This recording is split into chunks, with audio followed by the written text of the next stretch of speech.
Bethany Diaspora Church ki nung sijar ba isilina maruma pangsing ahan ba maktada Prabhu Jisu Krista ki mingda nung sibigi salam pizari ngasi thangza numit March ki tang tara mga 2025 aikoi gi text asi 1 John ki chapter 2 verses 7 and 8 1 John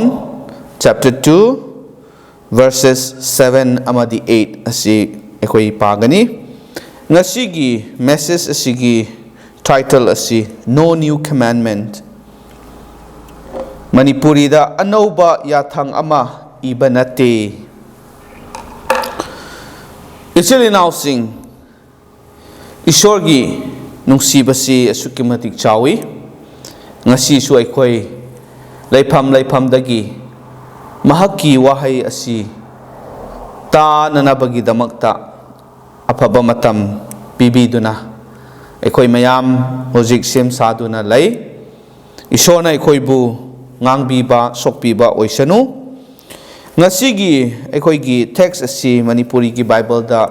pathok sage mayam taminasi verse 7 da ichili nausa aina na khoida ANOUBA YATHANG ama iba NATTE adubu ahobadagi na khoina phangkhraba ariba yathang adu aina ibani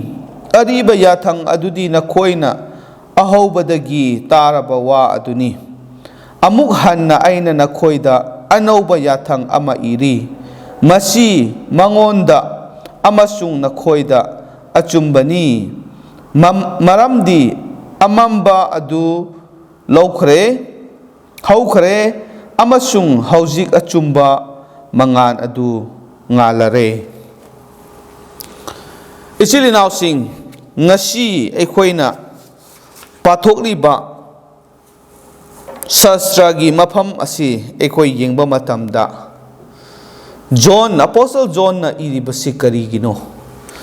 mahakna hairiba wahai se karino mana phongdok ningba aikoi ni yengba kanda John gi pauta haiba tare instruction John's instruction si aikoi na ubani madudi karigino haiba kanda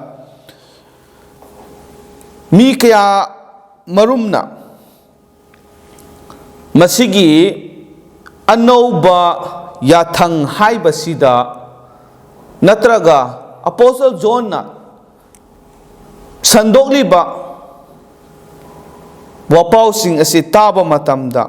misunderstanding haibadi lan na lauba khara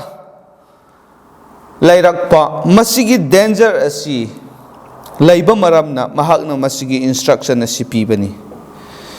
madudi karino hairaga Apostle John na takpiba matamda mangna phongdok liba wai sing se taba matamda mi kharana mahak asi ANOUBA YATHANG takpani ANOUBA YATHANG sing mahakna sandokpani haina khallaga makhoi pukningda bhap tadaba amadi chingnaba misunderstanding lan na khanba kaya makhoi gi thamoida leibasi Apostle John na khangi aduna Apostle John na haibadi there were already many commandments yathang asi asukki matik yamna leire from the Old Testament aikoi na Old Testament se papa matam da ishor gi yathang kaya maruma mai koi na ure aduga from the teachings of the Lord Jesus Christ Prabhu Jisu Krishna takhiba pautak sing aduda mahaki yathang commandments asi ekoina uba phangi aduna many were concerned that John seems to be giving new commandments aduna makoina khanbasi Apostle John na ANOUBA YATHANG amuk pirak paniko haibaki chingnaba asi makoida leirami aduna Apostle John na masigi instructions se piduna makoida sengdok piba aduga mahakna makoigi misunderstanding adu laitanaba takpiba aduni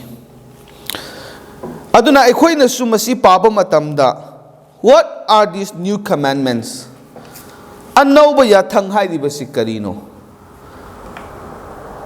yathang mayam ama laikhare Jisu gi yathang Old Testament da laiba Ishwar gi yathang mayam ama masidagi anauba yathang hairibasi karino haibasi aikoi su paba kanda aduki mati confusion lay aikoi su chingnaba lay aduna masi karino haibasi aikoi mathang mathang yengsi John na Apostle John na masida iriba wahai sida taubasi anauba yathang pibani haina makhoi gi wakhanda chingnaba akiba leiba asibu mahakna manghanaba madugi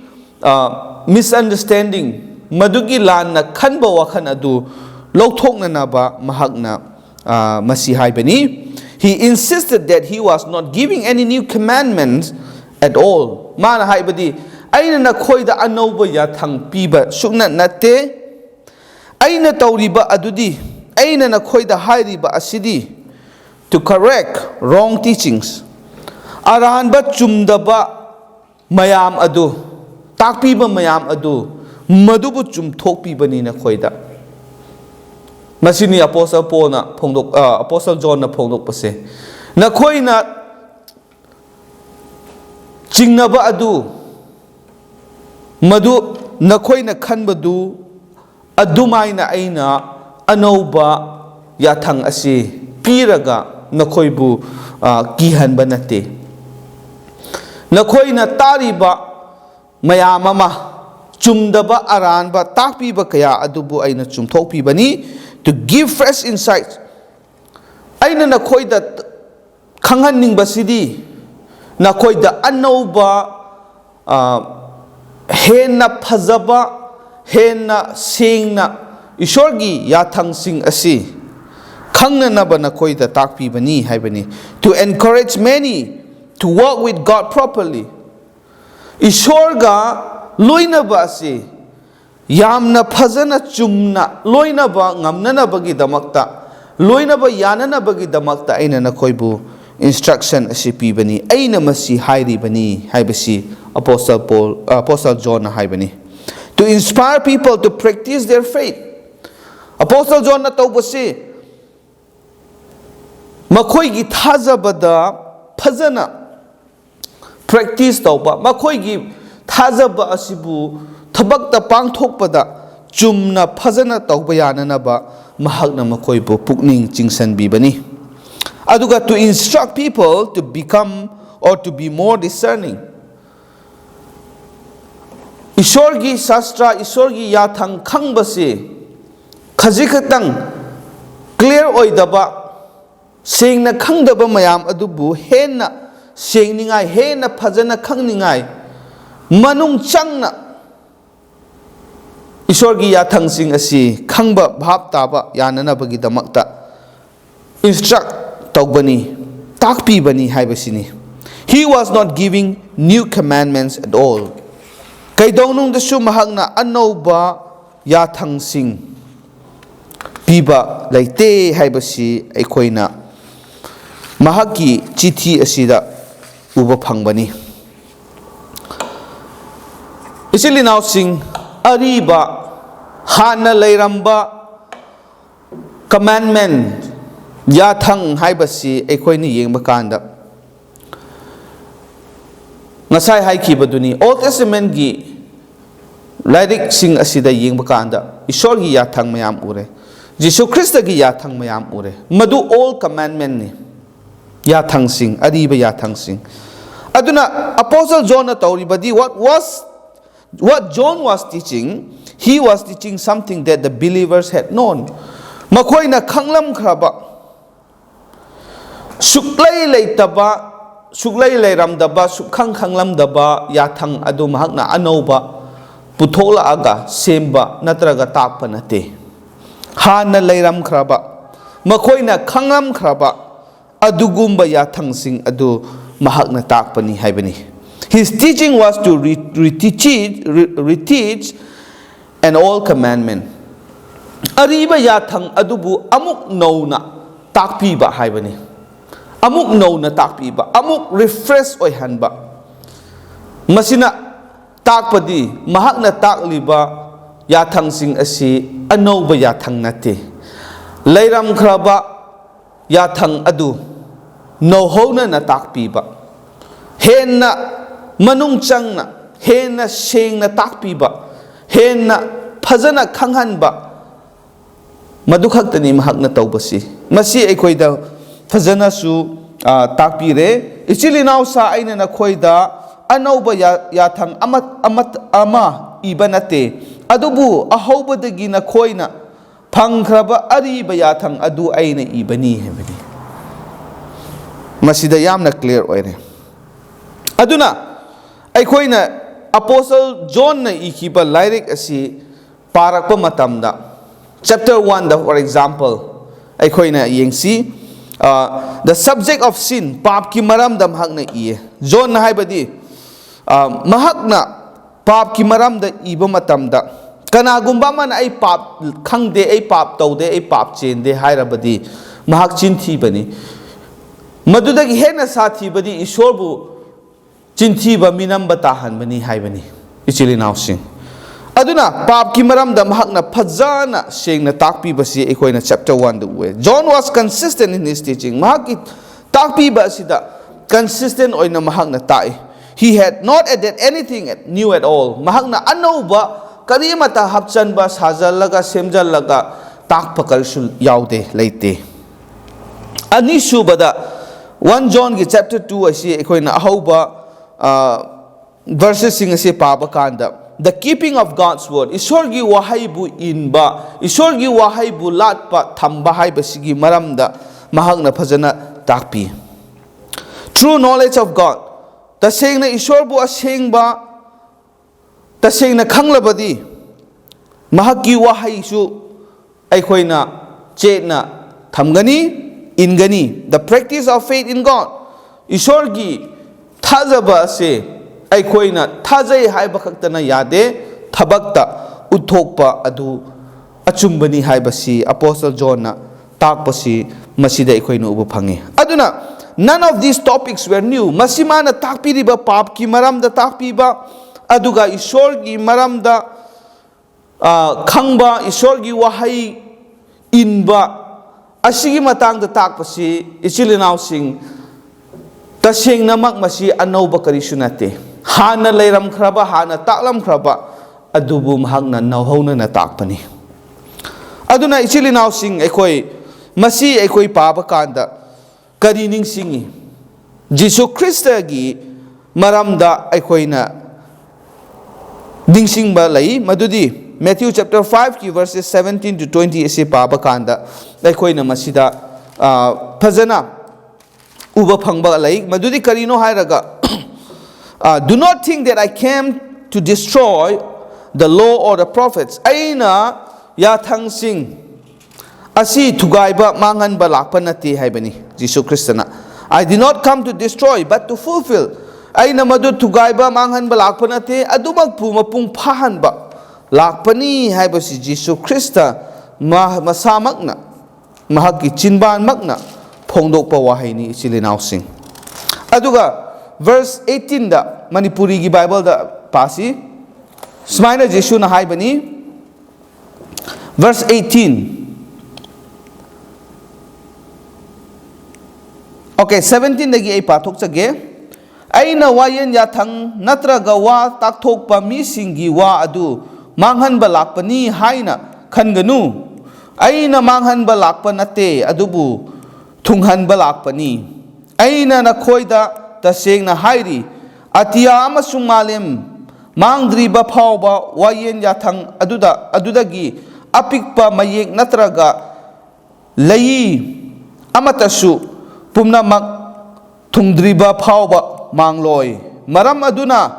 yathang sing asidagi khwaidagi pikpa ama thugaiduna mi singda tambirabadi sargagi ningthauleibakta mahakpu khwaidagi pikpa kaugani adubu yathang sing asibu ngaktuna mi singda tambirabadi sargagi ningthauleibakta mahakpu achauba kaugani verse 20 phau page aina nakhoida hairi madudi nakhoigi dharma chenbana wayen yathangi oja sing amasung pharisi singi dharma chenbadagi hendrabadi nakhoina sargagi ningthau leibakta kaidongai da su changloi Prabhu Jesu Kristana mi singi chingnaba mayam adu manghanbani madudi karino hairaga makhoina di Jesu Krista asi laklaga anouba doctrine teachings mayam puraktuna anouba yathang puraktuna takpiduna mahagna hana leiramba wayan yathang aduga prohit singna phongdolamba wahai sing asibu thugaiba lakpani manghanba lakpani haiduna makhoina khalamba dubu masigi wahai si phongdokpa matamda makhoigi doubt makhoigi chingnabadu manghali. This was aimed to attacking the ministry of the Lord. Actually masik karigidamakta mi singi wakhalda adu polakpano khalambano aduga karigi mabu wayen yathang sing thugaibani haina maran siribano haiba tarabadi mahakki ministry adubu manghananaba thingnanaba thugainanabagidamagta attack tawbani makhoina masi tasengnamak madugi thugainanabagidamagta hotnabani haibasi aikhoina uba phangi aduna he gave strong assurance yamna chawraba assurance mahakna piye he had come to fulfill ai lakpasi madu mapung phahanba thunghanba lakpani haibani Jesu Kristana he has come to encourage all to cultivate righteousness in life mi khuding makta asengba dharma chenba adu takpi ba lakpani aduna Jesu na haibadi nakhoi gi dharma chenba adu Pharisee sing Shastra gi oza oiriba sing mapan thongi aphaba saba achumba saba dharma chenba saba sing gi dharma chenba dugi adumaina nakoi taurabadi karisu kanaba laite madudagi henna nakhoina tawgadabani haibasi Prabhu Jesu Kristana tapibani aduna mahakna haibani aina nakhoida hairi madudi nakhoigi dharma chenba wayen yathang sing bana ya wayen yathang thangi oja sing amasung pharisi singi dharma chen badagi hendrabadi haibani hensanu haibani madudagi hensanu haibani actually now sing masida yamna phajana Jesu Krishna takpi basi ui aduna masida John na apostle John na new commandment aina nakhoida anouba yathang haiba asi karino haiba kanda what John was teaching actually he was bringing light mangal adum hakna purakpani amuk nauna hena khanghanba mayek singhanbiba mangalda makhoibu pubirakna bagi damakta takpi bani haibasi khoinu uba phangi in doing this masit tawbada kari kanabano haiba kanda he was dispelling darkness amambada leiramba mayek senglamdaba khanglamdaba mayam adu hujikti khanghalle amamba adu manghalle haibasi aikhoina uba phangi the gospel of the Lord Jesus Christ Jesu Christa gi gospel aphaba wa pau asi yengba kanda mahakna phongdok pase he was the true light Prabhu Jesu Christa asi asengba mangal aduni haibasi apostle John na phongdok actually now sing adu ta sengna mak achumbani Jesu Christa adu achumba mangal ni because he is the light mahakna achumba mangal oibagi maramna the darkness was being dispelled Jesu Christa na lakpa matamda amamba adu mangkhibani the light of the world prithibi gi mangal adu Prabhu Jesu ni the light of the Lord Prabhu Jesu Christa gi mangal aduna kari tawre amamba maithiba piduna mangal aduda aikhoibu leihanbani this may be called the new commandment masibu anouba yathang haibani isili now sing masi anouba yathang haibagi damakta anouba yathang suklai leiramdaba yathang haiba nate anouba yathang sida hairiba wahai asida ani thokna ikoina ꯂꯧꯕ ꯌꯥꯏ ꯑꯃꯅ ꯁꯨꯛꯂꯩ ꯂꯩꯔꯝꯗꯕ ꯏꯅꯧ ꯅꯧꯕ ꯌꯥꯊꯪ ꯑꯗꯨꯒ ꯑꯅꯤꯁꯨꯕꯗꯅ ꯁꯨꯛꯂꯩ ꯂꯩꯔꯝꯗꯕ ꯅꯠꯇꯕ ꯂꯩꯔꯝꯈ꯭ꯔꯕ ꯌꯥꯊꯪ ꯑꯗꯨꯕꯨ ꯅꯧꯍꯧꯅꯅ ꯇꯥꯛꯄꯤꯕ ꯅꯧꯍꯧꯅꯅ ꯈꯪꯍꯟꯕꯤꯕ ꯅꯧꯍꯧꯅꯅ ꯅꯤꯡꯁꯤꯡꯍꯟꯕꯤꯕ ꯑꯗꯨꯒ ꯃꯌꯦꯛ ꯁꯦꯡꯅ ꯈꯪꯍꯟꯕꯤꯕ ꯐ꯭ꯔꯦꯁ ꯑꯣꯏꯍꯟꯕ ꯗꯤꯄꯔ ꯑꯟꯗꯔꯁꯇꯦꯟꯗꯤꯡ ꯂꯩꯍꯟꯕ ꯑꯗꯨꯕꯨ ꯑꯅꯧꯕ ꯌꯥꯊꯪ ꯍꯥꯏꯅ ꯂꯧꯕꯅꯤ ꯑꯗꯨꯅ ꯃꯁꯤꯒꯤ ꯑꯄꯣꯁꯇꯜ ꯖꯣꯟꯅ ꯏꯔꯤꯕ ꯑꯅꯧꯕ ꯌꯥꯊꯪ ꯍꯥꯏꯔꯤꯕ ꯋꯥꯍꯩ ꯑꯁꯤ ꯂꯩꯔꯝꯈ꯭ꯔꯕ ꯈꯪꯂꯝꯈ꯭ꯔꯕ ꯇꯥꯔꯝꯈ꯭ꯔꯕ ꯑꯗꯨꯕꯨ ꯑꯃꯨꯛ ꯅꯧꯍꯧꯅꯅ ꯇꯥꯛꯄꯤꯕ ꯑꯃꯨꯛ ꯅꯧꯊꯣꯛꯄꯤꯕ ꯅꯧꯊꯣꯛꯍꯟꯕꯤꯕ ꯑꯗꯨꯕꯨ ꯑꯅꯧꯕ ꯌꯥꯊꯪ ꯍꯥꯏꯅ ꯄꯟꯕꯅꯤ ꯑꯗꯨꯅ ꯏꯆꯤꯜ ꯏꯅꯥꯎꯁꯤꯡ ꯃꯁꯤ ꯑꯩꯈꯣꯏꯅ ꯀꯔꯤ ꯇꯧꯒꯗꯕꯅꯣ ꯍꯥꯏꯕ ꯀꯥꯟꯗ it is to be a treasure commandment ꯃꯁꯤ ꯑꯅꯧꯕ yathang ꯍꯥꯏꯔꯤꯕ ꯑꯁꯤ ꯑꯃꯨꯛ ꯅꯧꯊꯣꯛꯍꯟꯕꯤꯕ ꯅꯧꯅ ꯅꯤꯡꯁꯤꯡꯍꯟꯕꯤꯕ ꯑꯃꯨꯛ ꯐꯖꯅ ꯍꯦꯟꯅ ꯁꯦꯡꯅ ꯇꯥꯛꯄꯤꯕ ꯑꯁꯤ ꯑꯩꯈꯣꯏꯅ treasure ꯇꯧꯒꯗꯕꯅꯤ ꯌꯥꯝꯅ ꯀꯔꯤ ꯍꯥꯏꯁꯤꯔꯥ ꯃꯃꯜ ꯂꯩꯕ ꯄꯣꯠꯁꯛ ꯑꯃ ꯑꯣꯏꯒꯨꯝꯅ ꯑꯩꯈꯣꯏꯅ ꯂꯧꯒꯗꯕꯅꯤ ꯏꯆꯤꯜ ꯏꯅꯥꯎꯁꯤꯡ ꯑꯗꯨꯅ ꯉꯁꯤ ꯃꯁꯤꯗ ꯑꯩꯈꯣꯏꯅ ꯀꯔꯤ ꯆꯦꯂꯦꯟꯖ ꯑꯩꯈꯣꯏꯒꯤꯗꯃꯛꯇ ꯄꯤꯔꯤ ꯑꯩꯈꯣꯏꯒꯤ ꯄꯨꯛꯅꯤꯡ ꯊꯧꯒꯠꯄꯤꯕ ꯑꯩꯈꯣꯏꯗ ꯇꯧꯍꯟꯅꯤꯡꯕ ꯑꯩꯈꯣꯏꯗ ꯈꯪꯍꯟꯅꯤꯡꯕ ꯑꯣꯏꯍꯟꯅꯤꯡꯕꯁꯤ ꯀꯔꯤꯅꯣ ꯏꯆꯤꯜ ꯏꯅꯥꯎꯁꯤꯡ ꯃꯁꯤꯒꯤ ꯕꯥꯏꯕꯜ ꯑꯁꯤꯒꯤ ꯃꯐꯝꯁꯤ ꯄꯥꯕ ꯃꯇꯝꯗ ꯑꯍꯥꯟꯕꯗ to find a deeper understanding of God's word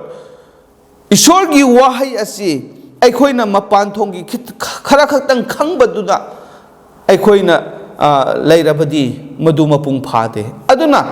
ꯑꯩꯈꯣꯏꯒꯤ ꯆꯦꯂꯦꯟꯖꯇꯨꯗꯤ to have a deeper understanding or to find a deeper understanding of God's word ꯏꯁꯣꯔꯒꯤ ꯋꯥꯍꯩ ꯑꯁꯤ ꯄꯥꯕ ꯃꯇꯝꯗ ꯍꯦꯟꯅ ꯃꯅꯨꯡ ꯆꯪꯅ ꯌꯥꯝꯅ ꯁꯦꯡꯅ ꯐꯖꯅ ꯈꯪꯕ ꯉꯝꯕ ꯍꯥꯏꯕꯁꯤ ꯃꯁꯤ ꯑꯩꯈꯣꯏꯒꯤ ꯆꯦꯂꯦꯟꯖꯁꯤ ꯃꯁꯤ ꯉꯝꯅꯅꯕ ꯑꯩꯈꯣꯏ ꯍꯣꯠꯅꯕ ꯇꯥꯏ ꯊꯤꯕ ꯇꯥꯏ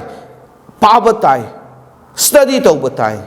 ꯃꯁꯤ ꯌꯥꯝꯅ ꯗꯔꯀꯥꯔ ꯑꯣꯏꯌꯦ ꯑꯗꯨꯅ ꯑꯄꯣꯁꯇꯜ ꯖꯣꯟꯅ ꯇꯧꯕꯁꯤꯁꯨ ꯍꯥꯟꯅ ꯂꯩꯔꯝꯈ꯭ꯔꯕ ꯌꯥꯊꯪꯁꯤꯡ ꯑꯗꯨ ꯑꯃꯨꯛ ꯅꯧꯍꯧꯅꯅ ꯇꯥꯛꯄꯤꯕ ꯃꯇꯝꯗ ꯈꯪꯂꯝꯗꯕ ꯃꯌꯥꯝ ꯑꯗꯨ ꯍꯦꯟꯅ ꯈꯪꯍꯟꯕ ꯎꯔꯝꯗꯕ ꯃꯌꯥꯝꯗꯨ ꯍꯦꯟꯅ ꯎꯍꯟꯕ ꯑꯁꯤꯅꯤ ꯑꯗꯨꯒꯨꯝꯅ ꯑꯩꯈꯣꯏꯒꯤ ꯋꯥꯈꯜꯗ ꯏꯁꯣꯔꯒꯤ ꯋꯥꯍꯩ ꯑꯁꯤ ꯍꯦꯟꯅ ꯈꯪꯅꯅꯕ ꯑꯩꯈꯣই ꯍꯣꯠꯅꯕ ꯍꯥꯟꯅ ꯇꯥꯔꯝꯂꯕꯁꯨ ꯍꯥꯟꯅ ꯄꯥꯔꯝꯈ꯭ꯔꯕꯁꯨ ꯍꯥꯟꯅ ꯑꯩꯈꯣꯏꯅ ꯊꯦꯡꯅꯔꯝꯈ꯭ꯔꯕꯁꯨ ꯃꯗꯨꯗꯒꯤ ꯍꯦꯟꯅ ꯃꯅꯨꯡ ꯆꯪꯅ ꯑꯩꯈꯣꯏꯅ ꯊꯤꯕ ꯃꯗꯨꯗꯒꯤ ꯍꯦꯟꯅ ꯐꯖꯅ ꯈꯪꯕ ꯍꯥꯏꯕꯁꯤ ꯑꯩꯈꯣꯏꯒꯤ ꯆꯦꯂꯦꯟꯖꯅꯤ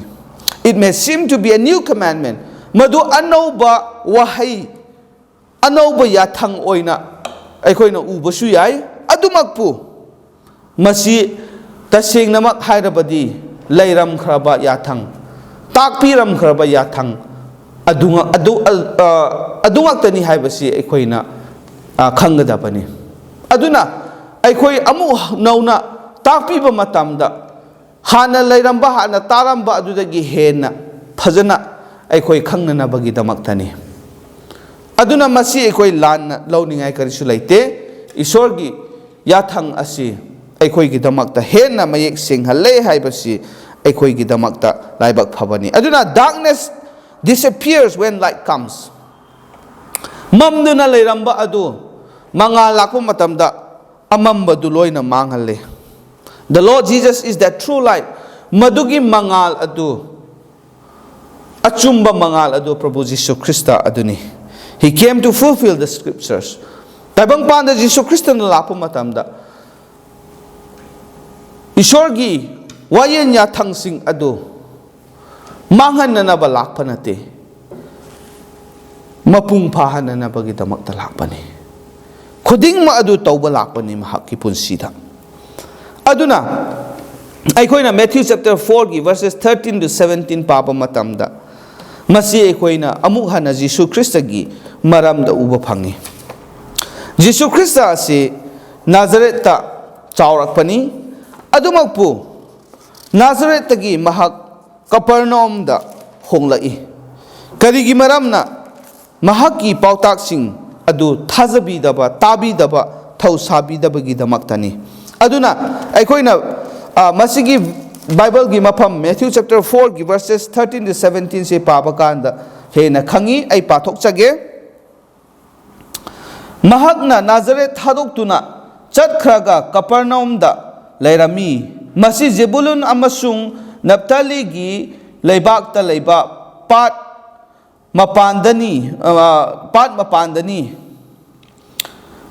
mapandani masi wa takthokpa Jisayana haikhiba adu thungnanabani madudi Zebulun gi leibak Naphtali gi leibak patlomda Jordan wangmada atopa jati singi Galilee leibak amambada leiba mi singna ANOUBA achauba mangan ama ure lam aduda amasung asibagi mamida leiba mi singi mathakta mangan adu ngalare matam adudagi Jisuna sandokpa hauduna hai pukning hongu maramdi sargagi ningthau leibak adu nakle ichili nausing masida ikoina phajana sengna ure Jisu Kristna lakpa matamda mamduna leiram khraba madugi lam adu Capernaum Zebulun ga Naphtali gi region da leiba pat adugi mapanda leiba lam adu adukki matik mamduna leiramba mafam aduda Jisu Kristna lakpa matamda mangal adu makhoi phangle haibani aduna ichili nausing aikoina masigi Apostle John na takpiriba wahai asi paba matamda aikoina khangi madudi karino hairaga mahakna takpiba asi ANOUBA yathang sing natte adubu hana leiram khraba yathang sing adubu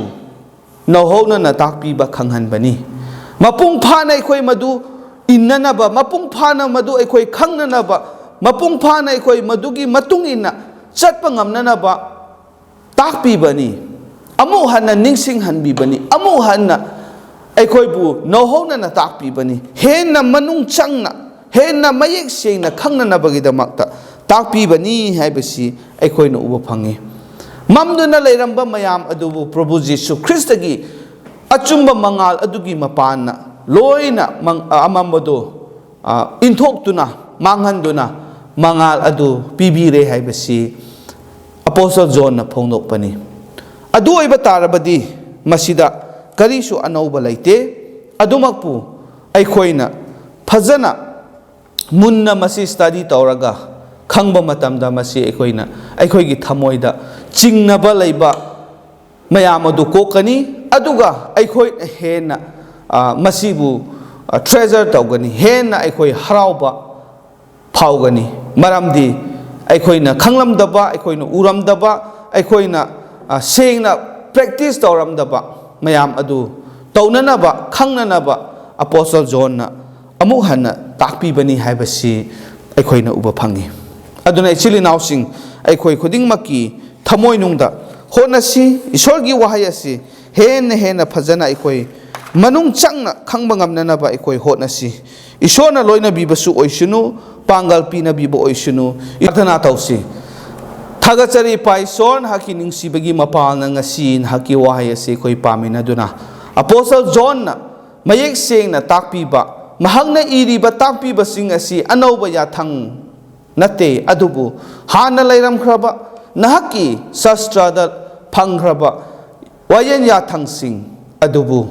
aikhoida nauhona na takpiba khangan biba henna marik chumna aikhoina khanglaga aikhoigi punsida madu inna chatpa ngamnanabagi damakta takpibani haibasi ngasi aikhoina khangle aduna aikhoigi thamoinungdasu nahakna henna thogatpiduna nahaki wahai ase henna khangba ngamnanaba aikhoigi lausing gyan nahakna hapiyu pangal hapiyu aduga madugi khangningbagi apamba khaurangba dusu aikhoigi thamoida nahakna pinabiyu haiduna prathana si tawjabani Diaspora church ki nungsirba ichilanaw sing makhoi gi leifamda nahakna ngak senbiyu hakchang thawai ani maki darkar oiba khudingmak nahakna ubiduna awat pa khudingmak nahakna pinabiduna ipai shor matam khibikta ꯑꯩꯈꯣꯏꯒꯤ ꯄꯨꯟꯁꯤꯗ ꯊꯥꯖꯕ ꯆꯦꯠꯅ ꯂꯩꯕ ꯉꯝꯕ ꯅꯍꯥꯛꯀꯤ ꯇꯨꯡ ꯏꯟꯕꯁꯤꯡ ꯅꯍꯥꯛꯀꯤ ꯅꯆꯥꯁꯤꯡ ꯑꯣꯏꯍꯟꯕꯤꯌꯨ ꯂꯣꯏꯅꯅ ꯏꯄꯥ ꯏꯁꯣꯔ ꯑꯩꯈꯣꯏꯒꯤ ꯄꯨꯟꯁꯤ ꯑꯁꯦ ꯅꯍꯥꯛꯀꯤ ꯁꯥꯈꯤꯒꯤꯗꯃꯛꯇ ꯅꯍꯥꯛꯀꯤ ꯃꯤꯡꯂꯦꯟꯒꯤꯗꯃꯛꯇ ꯅꯍꯥꯛꯅ ꯑꯩꯈꯣꯏꯗ ꯁꯣꯛꯄꯤꯗꯨꯅ ꯑꯩꯈꯣꯏꯒꯤ ꯄꯨꯟꯁꯤꯁꯦ ꯍꯤꯡꯕ ꯑꯣꯏꯍꯟꯕꯤꯌꯨ ꯍꯥꯏꯗꯨꯅ ꯊꯥꯒꯠꯆꯕꯒ ꯂꯣꯏꯅꯅ ꯈꯨꯗꯤꯡꯃꯛ ꯑꯁꯤꯒꯤꯗꯃꯛꯇ ꯑꯃꯠꯇ ꯉꯥꯏꯔꯕ ꯀꯟꯕꯤꯕ ꯃꯄꯨ ꯄ꯭ꯔꯚꯨ ꯖꯤꯁꯨ ꯈ꯭ꯔꯤꯁꯇꯒꯤ ꯃꯤꯡꯗ ꯅꯤꯖꯕꯅꯤ ꯑꯥꯃꯦꯟ ꯊꯦꯡꯛ ꯌꯨ ꯏꯁꯣꯔꯅ ꯃꯌꯥꯝꯗ ꯍꯦꯟꯅ ꯕꯣꯔ ꯄꯤꯅꯕꯤꯕ ꯑꯣꯏꯁꯅꯨ